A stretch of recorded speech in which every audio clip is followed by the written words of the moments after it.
Përshëndetje të Kosova Presit dhe mirë se erdhët në emisionin e radhës në Sportcastin e botrorit. Është sonte gjysmëfinalja e parë në fakt ndërmjet Francës dhe Spanjës, një tregues që jemi krejt në fund të këtij kampionati. Ne sot do të flasim për këtë gjysmëfinale, për rrjedhën e botrorit, por atë se kush mbas edhe mund ta fitoj krejt këtë botror me trajnerin e njohur të futbollit të Granit të Bigollin. Trajner, faleminderit shumë që gjete kohë me orën Sportcast. Faleminderit për ftesën, është gjithmonë kënaqësi. Jemi e thash edhe në hyrje në fundin e kampionatit botror, tashmë po i vjen fundi edhe këtij edicioni, mjaft i po themi kështu spektakolar, sidomos në ndeshjet pas fazës së grupeve. Për ty, ç'është ke si rrjedh deri në këtë pikë? Mendoj që deri këtu ku kemi ardhur, kampionati është brenda pritshmërive. Nëse shohim se kush ka rrinë në gjysmëfinale, edhe në ranglistën e FIFA si në vendin 1, 2, 3, 4, kjo që është prit ndoshta me arrit në finalet e kampionatit botror. Flasim për një kampionat me një format ndryshe. Gjithmonë këto kampionatet kanë një befasi, më thonë, për shkak se kemi parë rrugës që është largu Gjermania, Holanda, ndoshta Brazili që është prit më shumë, po sigurisht në kësaj kompeticioni asnjëherë nuk është e lehtë me rri në finish. Normalisht duhet me pas kualitetin, që është njëra prej elementeve kryesore, po edhe përgatitja dhe motivimi, edhe ajo pjesa e mbajtjes ndoshta të përgjegjësisë më shumë në ato momentet vendimtare e bën diferencën, gjë që tregon edhe që në gjysmëfinale kemi 4 kombëtare shumë mëdha që edhe në kaluamën kanë ditë me arrit në finale, në gjysmëfinale me fitu ndoshta edhe këtë botrore. Ai ndihmoi po mendoj cilësisë kjo zgjerimi, kjo me 48 skuadra, për ty si po është ndihmoi cilësisë apo ndoshta sepse në fillim pati kritika që s'po shohim ndeshje të mira për shkak se kishte kombëtare që nuk i kishmi parë në herën te kompeticion. Vetëm diferencë është sepse me pak pikë fazën e grupeve ka arrit me kalu. Domethënë me një fitore thuaj se me 3 pikë, 4 pikë, ke pas gjosa shumë të mëdha me kalu grupin. Sidomos që ishte edhe vendi i tretë. Po, kjo e bën pak diferencën sepse mas fazës grupeve, domethënë më nuk ishte të bëj ajo pjesa e favore ose jo për kombëtarët e forta, sepse e pan që qysh në rundin e parë iku Gjermania, me njëherë domethënë është eliminu Holanda, Brazili mas rundit parë që ka kalu domethënë është eliminu edhe Brazili, kështu që kanë ikë kombëtare shumë të forta, gjë që e ka bëu që kompeticionin në atë esencën e vet mos me humb shumë këtë për kësaj pjese. Heq atë pjesën e grupeve, një ndeshje është shtu, domethënë më shumë e kemi pas, edhe kjo ndoshta e ka bëu pak më atraktiv, ju ka dhënë mundësi kombëtarëve në thojza të vogla për me tentu diçka më shumë, po nëse shumë finishin e kampionatit jemi brenda pritshmërive. Nëse shohim këto 4 skuadra gjysmëfinaliste, ato s'mund ndoshta me thonë që janë befasi, po befasoj dikush tjetër deri në këtë fazën para gjysmëfinaleve, shtetet që mbase erdhën deri aty, sepse i përmendë këto që janë eliminuar ishin vërtet kombëtarë të mëdha. Me thonë drejtën, Norvegjia buni një super kampionat. Mendoj që me pak fat, ndoshta edhe me pak më shumë eksperiencë, sepse mos harrojmë se e gjithë thuaj se kjo gjenerate e Norvegjisë luante për herë të parë në një kampionat botror, gjë që e bën jashtëzakonisht shumë diferencën, sepse ballafaqohesh me Anglinë në lloj niveli, edhe të kesh përballë lojtarë si Harry Kane, Jude Bellingham, që kanë luajtur edhe më herët në Mostarem Harry Kane ka luajtur më herët në kampionate botrore. Kjo e bën ndoshta diferencën e pjesa e eksperiencës. Mendoj që Norvegjia me pak më shumë eksperiencë ndoshta brenda grupit, mendoj që kish mujt me bëu edhe një hap më shumë. Po mendoj që bazë të asaj se çka ka tregu edhe ekipës që ka pas, mendoj që është një super sukses për kombëtarën e Norvegjisë dhe mendoj që është ajo befasia e këndshme e këtij kampionati. Paka shumë deri në këtë pikë sikur Norvegjia, trajner ishte edhe Zvicra, edhe e shikonim Zvicrën edhe më mendje për shkak të Gjakës e Jasharit. Se po më intereson spori edhe rolin e Gjakës për ta sjellë Zvicrën deri këtu, madje pati përballë një skuadër të madhe, si kombëtarë të madhe, siç ishte Argentina. Mendoj që ishte pika më e fortë e Zvicrës, sepse e kemi pa impaktin e granitit edhe te Sunderland kur ka shku. Mos harrojmë, në fillim të kampionatit në Angli, është cilësues skuadra që të largohet nga Premier Liga më herë me vitin e parë, ndërsa impakti i granitit ka qenë jashtëzakonshëm, edhe këto e ka tregu në fush me ato se çka ka arritur edhe me Sunderlandin. Mos harrojmë që Zvicra është ajo kombëtare që gjithmonë flasim për ju shumë pritshmëri për ta, po din me kalu grupin shumë lehtë, din me kalu kundërshtar, mos harrim që në të kaluamën ka eliminu kombëtare shumë të forta, mendoj që me Argentinën i mungoj pak fati dhe ai kartoni kuq i prishi jashtëzakonisht shumë punë, sepse me 19 në fushën e lojës, në atë momentumin më të mirë që kishte kombëtari i Zvicrës, unë mendoj që shumë lehtë kish mujt me eliminu një Argentinë që deri në atë pikë lojës nuk po tregonte realisht asnjë gjë. Po kartoni kuq e boni diferencën edhe ja thjeshtoi jashtëzakonisht shumë punën në Argentinës për me kalu tutje. Zvicra ka bënë njëjtë si Norvegjia në super kampionj, mendoj që nëse shohim kualitetin me kombëtarët që janë tash domethënë në gjysmë finale, nuk qëndron më mirë se asnjëna prej tyre edhe kjo normalisht e thash edhe në fillim që e bën diferencën. Sipas teje trajner me që prekën pak Argentinën, është Argentina me merit që të ajo se debati më i madh po bëhet rreth saj, ndihmu, favorizu. Çau punë Argentinës. Unë si trajner edhe si njëri profesionist i kësaj fushë, nuk më me thonë që ka favorizime në këtë lloj niveli garash. Më duket e pa kuptim, dhe më ka duke shumë e parësysh me mënyrën se çush është diskutu atë shumë në opinion. Mendoj që është diskutu prej jo për njerëzve atë shumë kompetent, më thonë, sepse është bërë shumë buje madhe për media më shumë, në ato se çush e kemi gjyku na në atë synin tonë, ndoshta prej aspektit ndoshta edhe tifozit, pak edhe prej asoj dëshirës për me pa dikën tjetër. Mendoj se në atë gjykimin profesionist që është bërë edhe me ato që kam dëgju njerëz po flas për gjyqtar, ish gjyqtar, mendoj që i kanë dhënë drejt vendimeve gjyqtarëve. Sepse rregullore është e qartë, nuk mundna me dalë për rregullorës pse kemi qef na për me bëni ndryshim ose jo. Rastet që janë dhënë favor të Argentinës janë në rregullat e reja që janë paracaktuar, domethënë, para fillimit të kampionatit botror. Edhe ato rregulla kanë shkuar gjitha kombëtarëve. Zakonisht kur ka ndryshime të rregullave, secilës kombëtar ose secilës ekipi shkohet në grupe gjyqtarëve ja shpjegon domethënë gjitha detajet sepse ti dush me ditë paraprakisht se me çka kemi u ballafaqu. Edhe mendoj që në këtë pjesë nuk qëndron kjo. Argentina vetëm favor që ka pas në thojza në këtë kampionat botror është orari jashtëzakonisht i lehtë që ka pas deri këtu. Sfidën e parë vërtet Argentina do ta ketë me Anglinë në gjysmë finale, ndërsa për këto pjesë tjera nuk besoj se qëndrojnë. Fakt po kishte një krah më të lehtë Argentina se Euro. Po sigurisht. Kjo grupi, mas grupeve, dy kombëtare shumë të lehta për me kalu dhe ndoshta kjo është duk sikur në farë mini favori, po kjo nuk ka pas të bëj asgjë sepse ka mujt me ka një kombëtare tjetër në pozicionin e Argentinës. Kështu që e vetmi favor që e thash në thojza e Argentinës këtë kampionat është shorti që e ka favorizuar deri në këtë pikë jemi.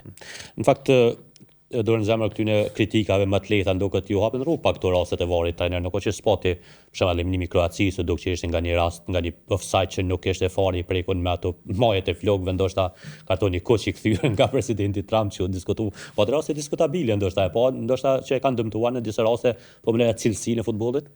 Mendoj që ndoshta ngjora ajo hija më e keqe e këtij kampionati është ai kartoni kuq. Ndoshta sa i përket asaj prekjes, tash është bërë ky topi me këtë çipin që e detekton a ka pas prekje ajo. Nëse pranojmë teknologjinë dhe besojmë asaj, na duhet më besu edhe asaj pjese, edhe pse ishte jashtëzakonisht shumë syni se kap ke burra.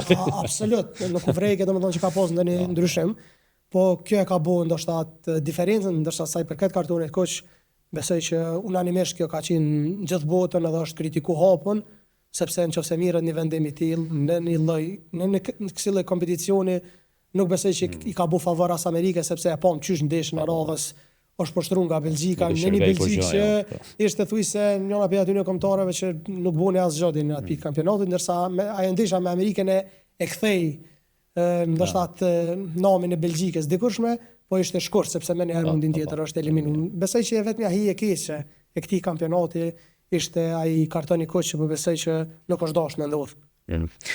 Nëse flasim për sonte, trajner, për Spanjën edhe Francën, një gjysmë finale do të jetë spektakolare, sidomos kur i shohim fuqinë e shteteve, edhe në aspektin e futbollit, por edhe kështu si shtete, çfarë përpret, do të jetë një sfidë emocionale se kështu ta shohim. Sigurisht, nuk e nis edhe prej rivalitetit që kanë pas më herët, edhe prej sfidave që kur janë ballafaqur Franca dhe Spanja ka pas gjithmonë spektakël. Edhe fundin e futbollistëve që është mendoj që për i dy kombëtarëve më me kualitet që janë në këtë kampionat. Më besoj që do të jetë një ndeshje spektakolare. Mos harrojmë që këto gabimet minimale vendosin ndeshjet edhe nuk ka kthim mrapa. Jemi në finish të kampionatit edhe do të jetë mendoj që një ndeshje shumë e kujdesshme. Do të fitojë ajo kombëtare që do të jetë ndoshta më detajiste edhe do të shfrytëzoj ato gabimet minimale që do të ndodhin. Nuk pres që do të jetë një ndeshje nga minuta e parë shumë e hapun, në sulm në të dyja krahët, kështu shumë hapun, më thonë atë futbollin total që jemi mësuar me pa ndoshta në për ndeshje ku s'ka shumë rëndësi, mendoj që do të jetë shumë e kujdesshme sepse është thirr ndeshje të parashikueshme këtu, po sipas menimit tim, besoj që do të jetë një ndeshje shumë taktike, shumë e kujdesshme dhe ato ndoshta detajet ose gabimet minimale do të vendosin ndeshjen. Futboll në kësaj ndeshje kush gabon më pak fiton ndeshjen. Mendoj që ka të bëjë shumë edhe kjo pjesa taktike, se çish do të vendosin kombëtarët i çasën ndeshjes. E dim që Spanja është një kombëtare që luan shumë mirë me topin, sa do t'ja lejoj këto Franca mbetet shihet, apo ndoshta do t'ja lejoj me atë qëllimin që ta kap në kundërshtim sepse e dim shpejtësinë e Francës.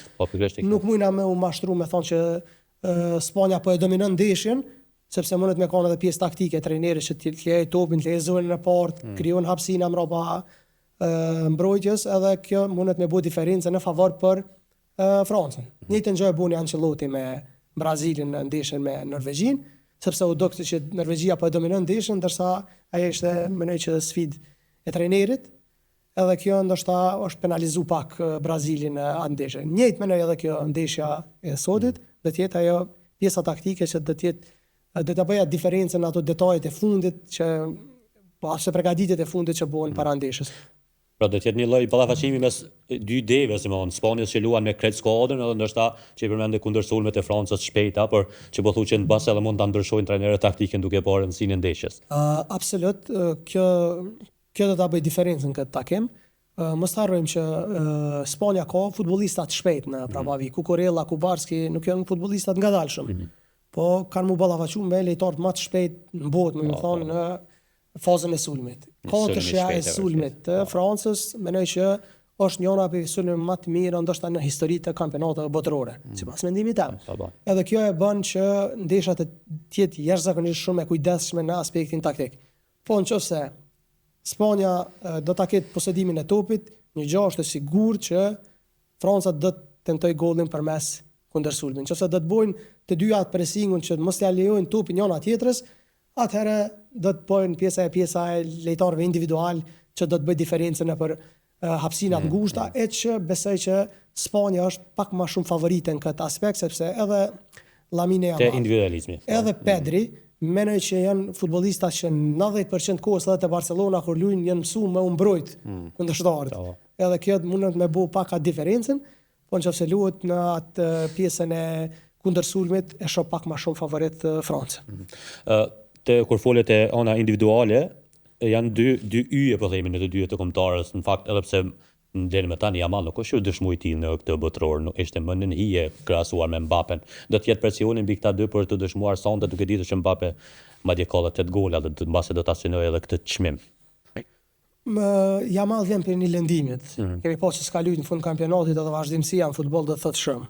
Ndërsa Mbappe po vjen për një momente shumë të mirë. Mendoj që nuk është në shtaj krahasimi i duhur sepse Mbappe apo bën një super kompeticion, ndërsa Yamal nuk është halon në nivelin e tij më të mirë. Unë nuk e shoh kështu sepse Mbappe është kampion bote, është një lojtar i dëshmuar, është gollashënuesi i dytë më i mirë në historitë të botëroreve, edhe kjo e bën pak diferencën në këtë aspekt.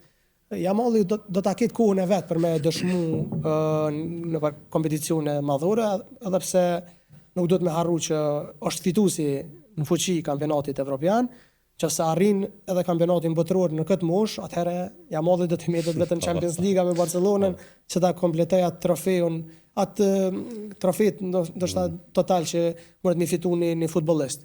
Besoj që presioni do të jetë mbi Yamalin më shumë, sepse Mbappe ka eksperiencën e duhur për me menaxhu ndeshjet te këtij niveli. A tregon që kjo për fuqinë e Francës, sepse po kërkon finalen e dytë radhaze, trajner krahasuar me ekipe tjera. Tregon një fuqi të madhe dhe që Franca po e mban një gjenerat që vazhdimisht po zhvillohet, nuk po e vuan këtë llojin, këtë mënyrën që duhet kanë herë të rinovohet gjenerata. S'po ka një ramje të paktën në këtë 3 botërorët e fundit. Bile do ta kemi edhe botërorën e ardhshëm me moshën që kanë këta futbollistat, Olise, Due, Barkolla, Çerki. Po që janë 3. Mendoj që lehtësisht edhe në botërorët e ardhshme Franca do të jetë atë. Prej vitit 98, sa herë Franca ka arrit gjysmëfinale, ka prek edhe finalen. Është një statistikë interesante, kështu që po prej vitit 98 nuk besoj që Franca ka pas lejtar thash më të mirë, sidomos në fazën e sulmit. Edhe kjo do ta bëj Francën prap favorite që të prek finalen. E thash këto diferencat e vogla mund me bo dallimin kësaj ndeshje. Franca ka ditë shumë mirë me menaxhu këto lloj sfida, finalen e 2022-s, në 2018 vinë si kampion bote, trajneri është i njëjtë, e njeh këtë rëndësinë e këtyre ndeshjeve, kështu që kjo ndoshta do të jetë ajo diferenca e vogël e favorizimit të Francës në karshi Spanjës këtë takim. A që Mbappé në fitues të këpucës së ardhë? Po lufton me Messin atje. Mendoj që gjosat i ka më të mëdha, sepse unë e shoh Francën në finale ndërsa Argentinën shumë vështirë, me ato se çka kanë kallëzuar deri sot. Në një ndeshje më shumë në kësaj e bën diferencën. Edhe mos harrojmë që Mbappé është në formë të mirë fizike, është 10 vita, 11 vllajri edhe e bën diferencën kjo pjesë. Që besa edhe bashkëlojtarët në fazën e sulmit i ka shumë të mirë, edhe nuk është fokusi vetëm te Mbappé, sepse nëse mirë është veç Mbappé, veç me Mbappé, Olise, Due, Dembele, secili bën diferencën tani në anën tjetër, ndërsa te Argentina fokusi kryesor është te Messi. Kështu që besoj që ka më shumë gjosa Mbappé ta fitoj këpucën e ardhë këtë kompeticion. Për të dhënë prej kësaj ndeshjes sonte, nesër gjysmëfinale Argentinë-Angli do të jetë pak më e rrallë, është diçka që përballet për herë të parë në gjysmëfinale këtë dyja. Kjo ndeshje zakonisht Anglinë me çfarë shoh nuk që e shohim shumë si favorit në fillimet e një kompeticioni kaq të madh, sepse nuk ka shumë stabilitet ndoshta edhe pse Premier Liga është kampionati më i fortë. Është befasi Anglia që është këtë edhe a mund ta ndal Argentinën në këtë rrugtim? Unë nuk e shoh, thash, befasi Anglinë që është në gjysmëfinale. E vërtetë është që na zakonisht në fillimet të kompeticioneve nuk e shohim Anglinë sepse në të kaluamën nuk ka bind që mundet me arrit me fitu një kompeticion madhor. Po kjo gjenerat mendoj që është fantastike. Ka futbollista që po vinë për një sezon me një formë jashtëzakonisht mirë. Mos harrojmë që Harry Kane po kalon sezonin e karrierës, ndërsa Jude Bellingham e Declan Rice janë dy prej mesueshorëve ndoshta më të mirë në botë për momentin e për pozicionet e tyre. Edhe kjo e bën atë diferencën në kësaj lloj kompeticione. Anglia ka pas një orar pak më të vështirë, ka pas kundërshtar më të vështirë rrugës. Mos harrojmë grupe ka luajt me Kroacin, ka luajt me një Kongo që nuk ka qenë kundërshtari i lehtë, ka befasu domethënë e ka mposh një Norvegji që ka bërë një super kampanjë, kështu që edhe Anglia ka një pjesë shumë interesante se në 2 ndeshje me eliminim direkt ka arrit me kthy rezultatin. Kjo në aspektin psikologjik domethënë shumë. Nëse kundërshtari të shënon golla dhe ti arrin me u kthy në lojë dhe me kalu rundin, është një përparësi psikologjike jashtëzakonisht. Absolut. Edhe këtu e shoh pak Anglinë pak më të favorizuar sepse është në kontingjent të lojtarëve, si individual që se i marrim, mendoj që veç Franca qëndron më mirë se Anglia. Kështu që e shoh pak më shumë përparësi Anglinë, po presioni që është në anën e anglezëve si të kapin një finale, te Argentina besoj që janë pak më të cetë sepse janë si kampion fuqi dhe kjo ndoshta në aspektin psikologjik mundet me favorizu pak më shumë Argentinën. Po në çfarë flasim në kualitet, mendoj që Anglia qëndron më lart. Është Messi sërish figurë të rëndësishme edhe në këtë pikë.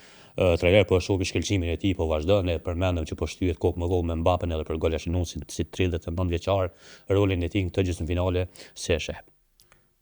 Mendoj që nëse Argentina arrin me ka finalen, Messi do të bëjë një ndeshje shumë të madhe. Në të kundërtën do të jetë shumë vështirë. E dim impaktin e tij në lojën e Argentinës, gjithçka në fazën e sulmit shkon përmes këmbëve tina, nuk e di se çfarë plani ka përgatitur Tuchel për ta ndalë, por do të jetë jashtëzakonisht e vështirë sepse po vjen në një formë shumë të mirë. E kom thonë edhe më herët në një emision tjetër që Messi është i liruar nga ajo që ta fitoj kupën e botës sepse veç e ka arritur me sukses, edhe kjo do ta bëjë Argentinën goxha shumë të rrezikshme në këtë pikë ku jemi. Ndërsa po flasim në kualitet, në si figurë, si prezencë në fushën e lojës, nuk besoj që ka një lojtar në këtë kampionat botror që prezenca e tina për kombëtarët e tina ka rol aq shumë të madh sa e Messit e Argentina. Edhe kjo detyrimisht që do ta bëj Messin figurë kryesore edhe në këtë takim, vjen për një momenti shumë të mirë, ka bu një kampanjë jashtëzakonisht mirë, përveç penaltive ka qenë fantastik. Kështu që sigurisht që do të jetë ajo figura kryesore që nëse Argentina arrin finalen, do ta shohim një paraqitje të madhe të Messit në gjysmëfinale. Po është edhe rreziku i kundër që nëse Messi nuk bën një ndeshje të madhe, atëherë sigurisht që fakturën do ta merr përsëri ai. Tani një karakteristikë që e ka përshkruar këtë botror është jo që e ka përshkruar, por për shkak të mboshjes së shumë lojtarëve është që mbase shumë emra të njohur yje po i shohim për herë të fundit në një botror. Për ty do të jetë e dhëmshme, s'po di sa më thon, po që nuk do të shohim yje të tjerë dhe apo kemi emra të tjerë që pritet me zëvendësu këta njerëz që për kaq kohë gjatë janë kaq shumë futbollit. Ti je gjeneral pak më e vjetër edhe i mor mend edhe kampionate tjera. Nëse të kujtohet, kampionati botror i 2006-s ka pas yje më shumë se ky botror që ka tash. Kombëtarët e forta si Anglia, Italia, Franca, Brazili, Argentina kanë qenë ndoshta kombëtarët më të forta në herën në një kampionat botror që është marrë. Nuk po them unë, e thonë edhe njerëz tjerë që kanë përcjell kampionatet botrore. Gjithmonë dalin lojtarë të ri, gjithmonë do të vinë yje të tjerë. Mos harrojmë që do të ketë kombëtare që do të bëjnë befasi prapë kur ky kepi Gjelbert ose Kongo, do të ketë, domethënë gjithmonë ka me pas kombëtare të reja, po edhe tek këto kombëtarët e forta që pritshmëritë janë shumë të mëdha, do të ketë lojtarë tjerë që do të vinë edhe do të kallëzojnë jashtëzakonisht nivel, edhe do të ketë lojë edhe spektakël, sepse këto kompeticione janë spektakël në vete. Kështu që na do të mërzitemi sepse nuk do të kemi Messi në Ronaldo në kompeticionin tjetër. Po sigurisht do të ketë yje të tjerë që do të zaventojnë edhe do të ketë spektakël gjithmonë në kampionate botërore evropiane. Kanë pasur si më jetë gjatë trajner. Zakonisht e di kampionatet botërore evropiane kanë qenë pa talent që nuk i kemi po. Po ndoket ky fakti që tash shumë latinoamerikanë të Kolumbisë po mirën më herët prej klubeve evropiane, na mas ne po i njohim edhe prej moshës më 16 vjeçare si rasti i Amalit. Kanë pasur që do t'i qëndroj kohës prej gjeneratës të tretë tash. Unë e thash, Franca ka një brom jashtëzakonisht shumë të mirë, po edhe Anglia është gjithmonë ato. Mos harrojmë që në Anglinë këto top ekipet të Chelsea, Liverpool, Manchester City ka futbollista të ri që janë shumë talentuar edhe luajnë një kampionat shumë të fortë, edhe gjithmonë do të jenë ato, do të jetë kombëtarë që do të thojnë fjalën e vet. Njëjtën sen e kemi edhe te Spanja. Lamine Yamal do t'i luaj 4 ose 5 kampionate botërore që do të ketë lëndime dhe do të ketë këtë nivel. Kështu që zakonisht pritshmëritë janë tek këto kombëtare. Po mos harrojmë se gjithmonë kemi me pas kombëtare sikur Maroko, Norvegjia, se do të keni gjeneratë shumë të mirë që do të jenë ato për të thonë atë fjalën e vet për me bë diferencë, për me nxjerrën pa kësi lojtar që përmend edhe pse tash pak po kemi befasi se e potencove shumë mirë që herët po i detektojnë edhe po i marrin, edhe na po i njohim në për kompeticionet evropiane, po sigurisht që kampionati botror gjithmonë do të ketë ata yjet e mshefta që do t'i qetë më pa në sezonet e ardhshme. Trajneri kompjuter dhe trajner tjetër që i kom pas për një trajner sikur ti, s'po apo kiko me këshyr, apo mundesh me i pa lojt edhe dyta a e sheh vetëm si unë, për shembull shesho si tifoz apo edhe trajnerëve në Kosovë, edhe ty personalisht shërben edhe për të marrë mësim në anën taktike, teknike, ku ta di. Me çfarë syri shvihet ndeshja. Me të thonë drejtën, po e shoh kampionatin botror shumë pak ndeshje, ndoshta me thonë gishta mekanik. Apo 90, po i kom përcjell gjitha ndeshjet. Bile Argentinën me Zvicrën ishte në ora 3 mëngjesit e kom përcjell këtë ndeshjen. E vërtet është, nuk e shoh më futbollin si tifoz, nuk e këshyri më në atë pjesën emocionale, tentoj me pa futbollin në aspektin profesional, Njëna për ndeshjeve që më ka bo jashtëzakonisht shumë përshtypje në ndryshim të pjesës taktike ka qenë e Norvegji me Brazilin.